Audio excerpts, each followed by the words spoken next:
If God wanted to punish me, he didn't need thunder or brimstone. He only needed to make the town's most insufferably handsome cop follow me everywhere like a lovesick golden retriever. And the worst part was that Marcus Hale had no idea why it was happening. But I did. This entire disaster started because I tried to prove my grandmother's cursed book was just that, a dusty prop for her superstitions. Instead, I triggered a spell older than our county lines.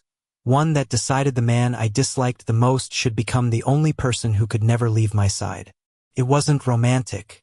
Not then. It was mortifying. 3 days before everything spiraled, I had been living a life that was simple, peaceful, and blissfully cop-free.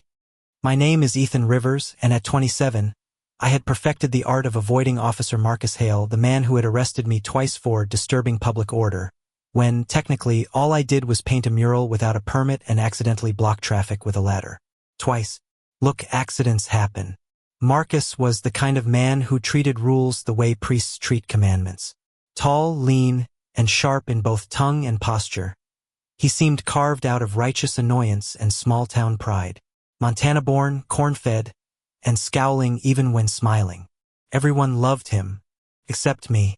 Although my heart traitor that it is had always reacted a second too quickly whenever he walked into a room, I buried that truth deep.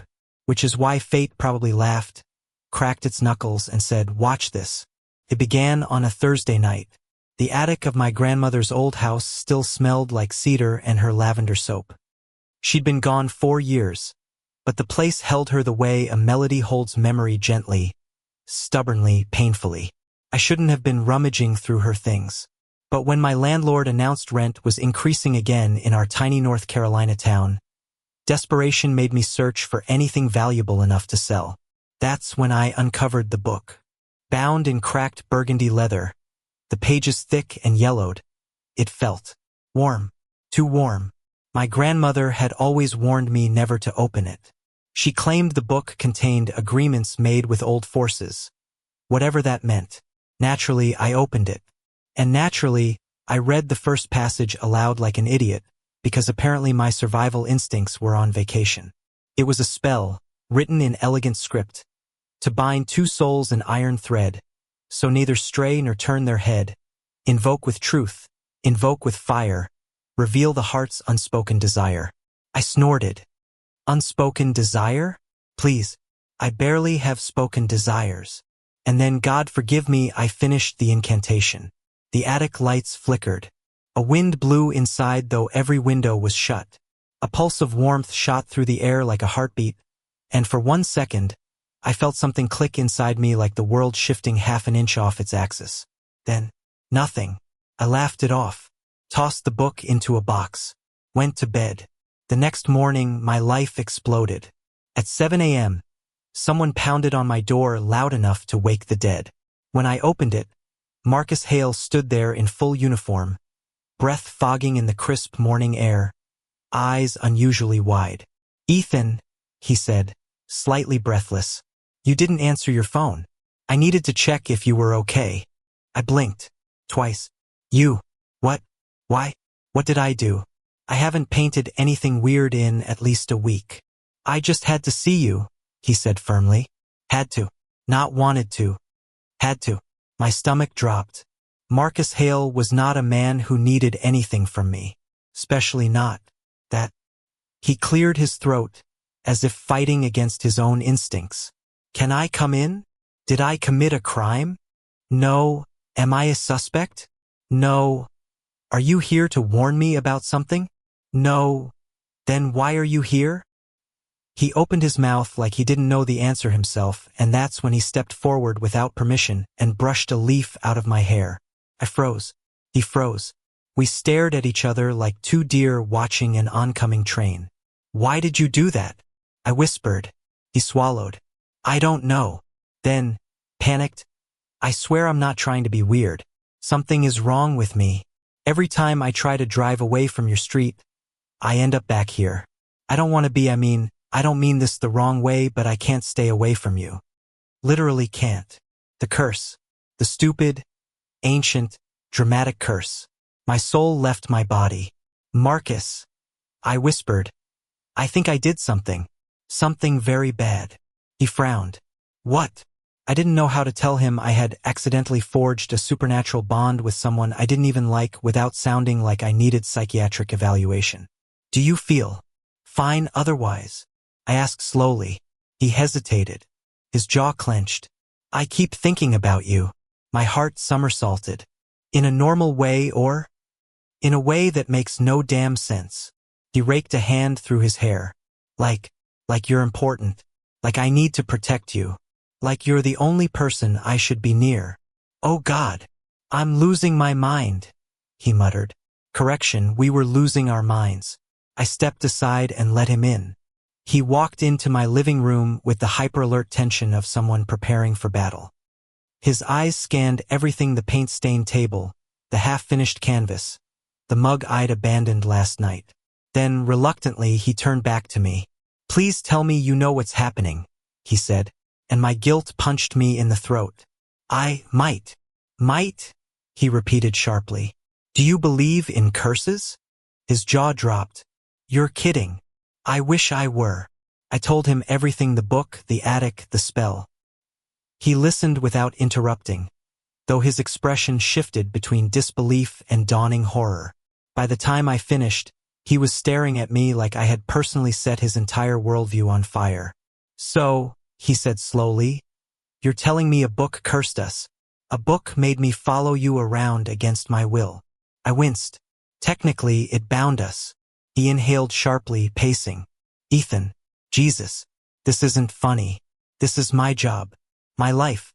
I can't just orbit you like a planet. Guilt threatened to swallow me whole. I'll undo it. I'll fix it. How? I don't know yet. He glared at me. Fantastic. But then, and this terrified me more than anything, he stepped closer, voice dropping. But until then, I can't leave you. His eyes darkened with something I had never seen in him: vulnerability, fear, and something else, something I didn't want to name yet. I swallowed. Okay, then stay. We'll figure it out. He nodded stiffly. Good. But the way he exhaled, soft, relieved, almost peaceful, made my stomach flutter in ways it absolutely should not. The curse wasn't just forcing proximity. It was revealing truths neither of us had ever confronted. Because deep inside me, beneath years of irritation, resentment, and stubborn denial, I liked the way he looked at me, and the curse made it impossible to pretend otherwise. For the next 2 days, Marcus was a constant presence, leaning against my kitchen counter while I painted, trailing me through the grocery store, standing guard outside the bathroom like I was a VIP in danger. It should have been annoying. And at first it was, Ethan, you can't just eat cereal for dinner again. Stop judging my lifestyle.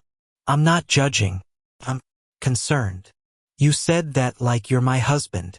He had gone quiet for a full minute, and then whispered, I know. That shut me up. What surprised me most wasn't the closeness, but how quickly we fell into a strange, shaky rhythm.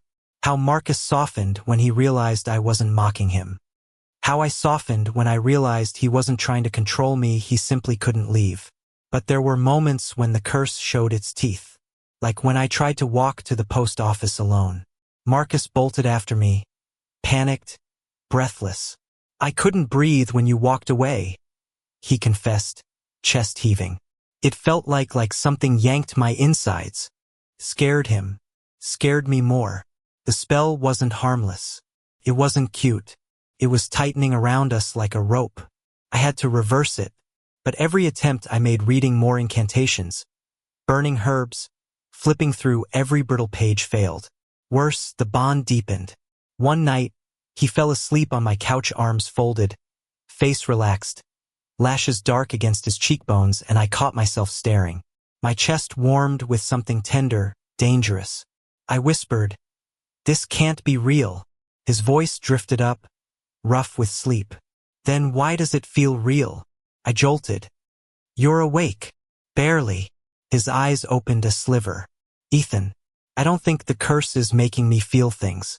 I think it's just making it impossible to hide them. My heart hammered so hard it hurt. Marcus, he sat up, meeting my eyes in the dim light. Tell me I'm wrong, he said. Couldn't. Not when his voice was so full of fear and honesty. Not when my own feelings had been clawing their way to the surface since the moment he touched that leaf in my hair. But admitting it felt like surrendering to something bigger than both of us. So I lied. "I don't know," I whispered. He nodded, accepting the lie but not believing it. And for the next hours, silence hung between us like a held breath. Then came the night everything shifted. A storm rolled across town, knocking out half the power grid. Rain hammered my windows. Wind shrieked like something alive. And for the first time since the curse began, Marcus wasn't with me. He'd been forced onto an emergency shift to help with storm patrol. But halfway through the night, lightning surged. The street flickered dark and I felt it. A sudden, crushing pressure in my ribs. A cold pull, like the universe yanking a cord tied to my heart. My breath stuttered. My vision blurred. The curse wasn't just emotional, it was physical. Biological. Violent. Something was wrong. I grabbed my coat and ran into the storm. The wind nearly shoved me backward. Thunder cracked overhead. Water soaked through my clothes in seconds, but I kept running toward the police station, toward the pull inside my chest. And then I saw him. Marcus stood in the middle of Main Street, drenched, wide-eyed, breathing hard like he'd been sprinting for miles. When his gaze found me, something inside him broke, relief flooding every inch of his face. He rushed to me, hands gripping my arms, voice hoarse. "Ethan." I couldn't breathe. I thought something happened to you." The storm roared around us, but all I felt was the heat of his palms, the frantic thrum of his heartbeat. "We can't stay apart," he whispered. His confession wasn't romantic. It was raw, terrified truth. "I know," I said, and for the first time since this began, I wasn't afraid of the bond between us.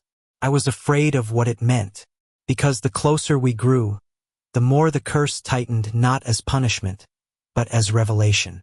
It wasn't binding us against our will. It was dragging buried feelings into the light. And both of us were running out of places to hide. The storm howled around us, rattling storefront signs and bending tree branches like they were made of wet paper. But Marcus didn't seem to notice anything except me. His hands, trembling with adrenaline and something far more fragile, held on like he feared I might vanish into the wind. For a moment, neither of us spoke. Lightning split the sky, illuminating his soaked uniform and rain-darkened hair, his breath shuddering out in uneven bursts. His eyes held that same wild fear I'd felt in my own body moments earlier, the fear of losing someone you weren't prepared to lose. Finally, I broke the silence. "Marcus, what happened?" "I don't know." His voice cracked. One moment, I was telling dispatch I was fine. The next, I got this feeling like he gripped his chest, right over his heart, eyes squeezed shut, like something was pulling me apart, like I was being disconnected from something I needed to survive. My pulse spiked. The curse. He opened his eyes slowly, rain dripping off his lashes. "It's getting worse." The wind slammed against us, nearly knocking me backward, but Marcus steadied me with both hands, as if any distance, even an inch, felt unbearable. "We need to go somewhere inside," I said. "We'll catch pneumonia if we stand out here." He nodded but didn't move. Not until I took his hand and tugged him gently. And when he followed, his fingers intertwined with mine like it was instinct, not curse, not obligation, but something deeper and older than words. I tried not to think about it. We ducked into the nearest open doorway, the old laundromat on Birch Street. The lights flickered, humming faintly, the air warm compared to the chaos outside. Marcus stood beside me, drenched, tense, breathing slowly like he was trying to steady himself. When he finally let go of my hand, he looked like he missed the contact already. "I'm sorry," he said suddenly. "For what?" "For dragging you into all this." I blinked. "Marcus, I'm literally the reason this is happening." "No," he said quietly. "You made a mistake, but I'm the one who keeps putting pressure on you." "You're not putting pressure on me." His eyes flicked up to mine, searching. "Aren't I? I can't stay away from you. I can't leave you alone. I show up at your door like someone terrified. I said softly. His breath hitched. You're not doing this, I continued. The curse is. He shook his head. That's the problem. I can't tell which part is the curse and which part is. His voice trailed off. I waited. He swallowed hard. Which part is me? My heart twisted. The laundromat was silent except for the rhythmic thrum of rain on the roof. I stepped closer, drawn to him by something as real and undeniable as gravity. Tell me what you're feeling, I said.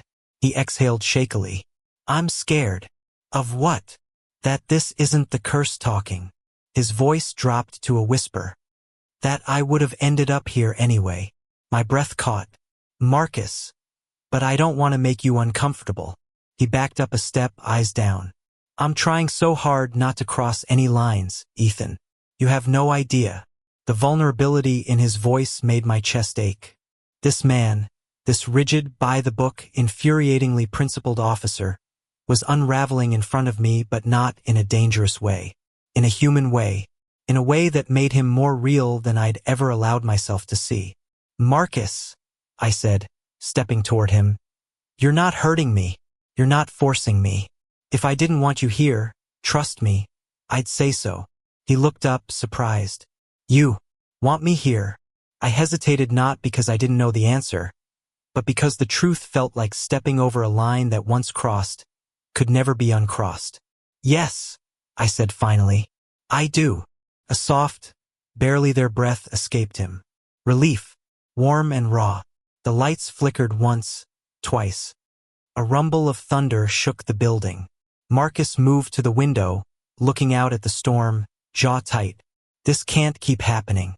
If the curse is affecting us physically now, we don't know how far it'll go. I know, I said. We have to find a way to break it.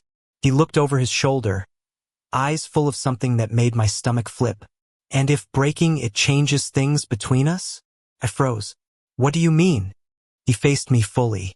What if the curse disappears? And I still want to be near you? My breath stopped. He continued, voice low and steady. What if I want that even more? The air felt different, warmer, heavier, charged like the moment right before lightning strikes.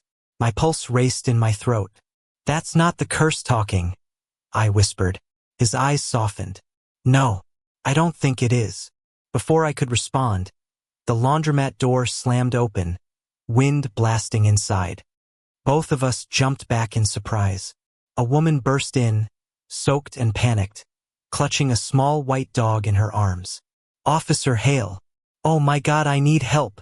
My husband, he's trapped in his truck down by the riverbank. Marcus's entire demeanor shifted instantly, cop mode snapping back into place. He straightened, pushing back wet hair, expression sharpened by focus. Is he hurt? He asked. I don't know. The water's rising so fast. I grabbed Marcus's arm. I'm coming with you. No, he said firmly. It's too dangerous. I'm not staying here. I shot back. You just said we can't be separated. What if the curse hits us again like it did earlier? He clenched his jaw, knowing I had a point, a terrifyingly valid one. He exhaled sharply. Stay close to me. Don't fall behind.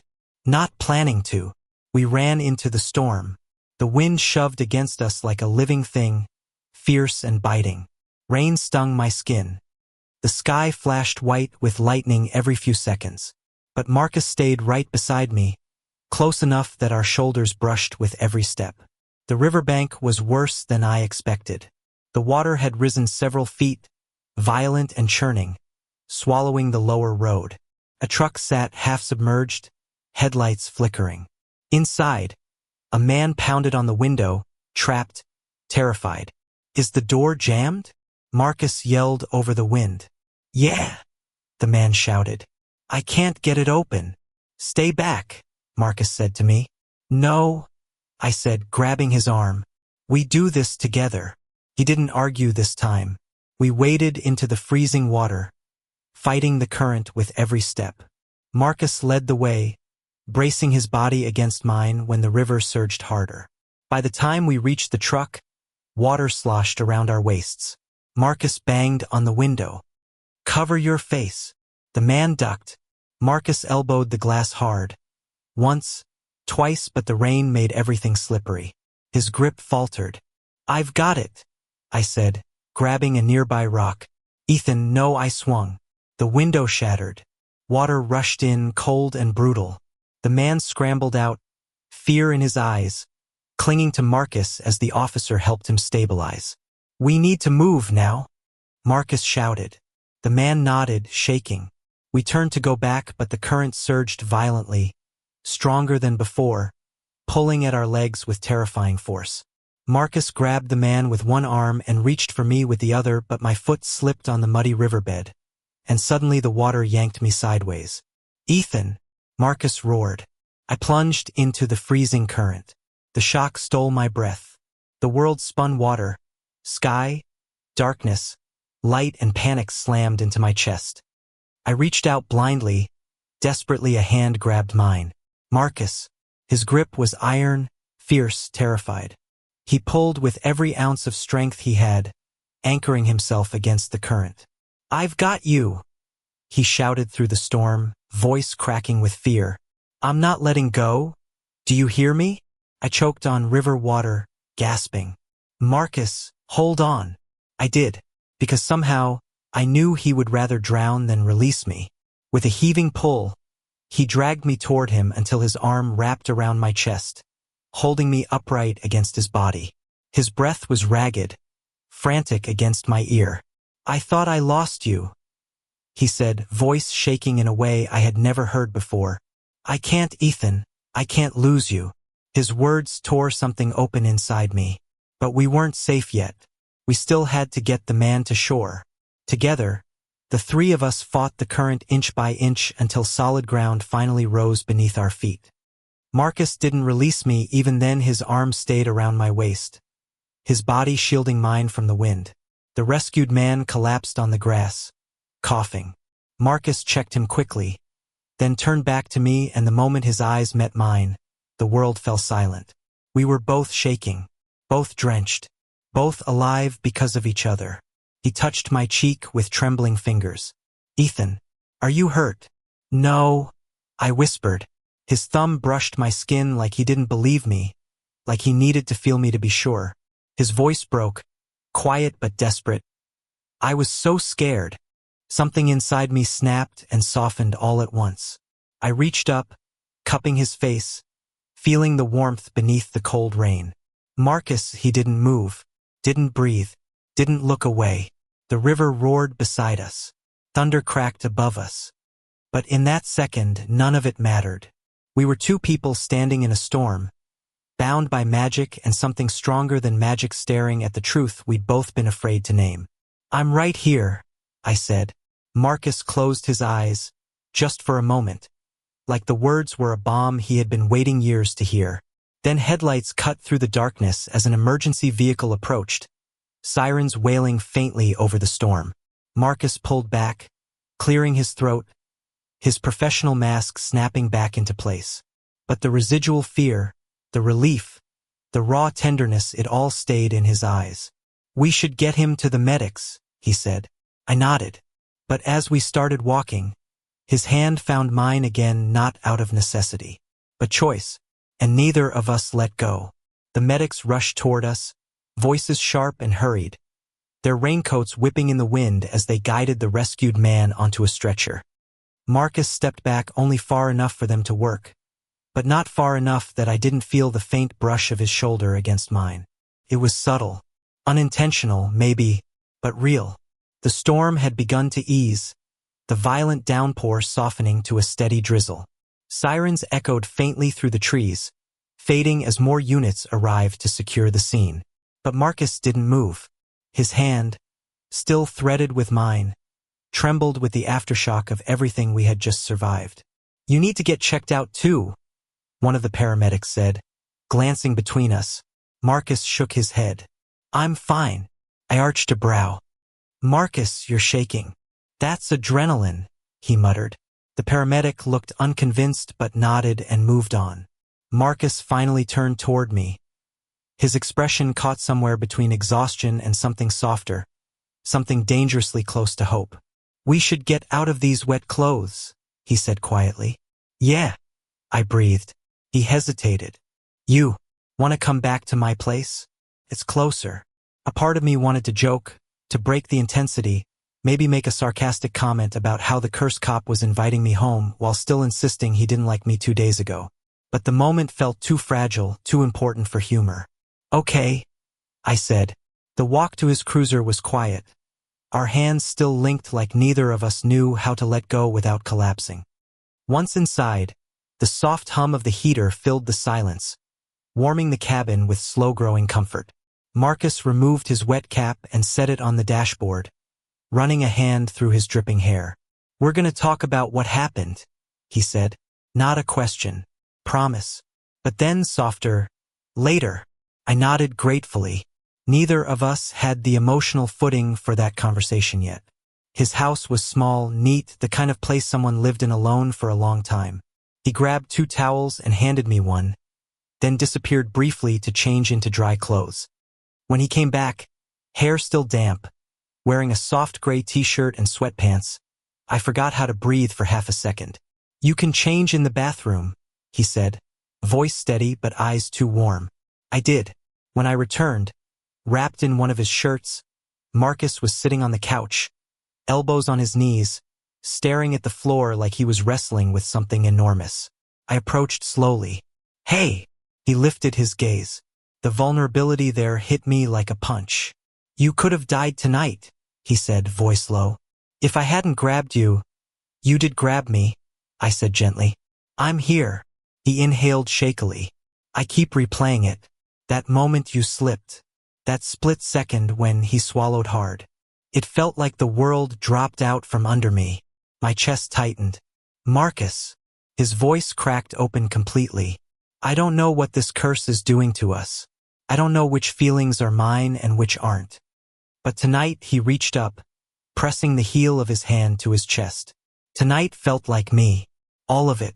The fear. The relief. The way he stopped, breath unsteady. Marcus.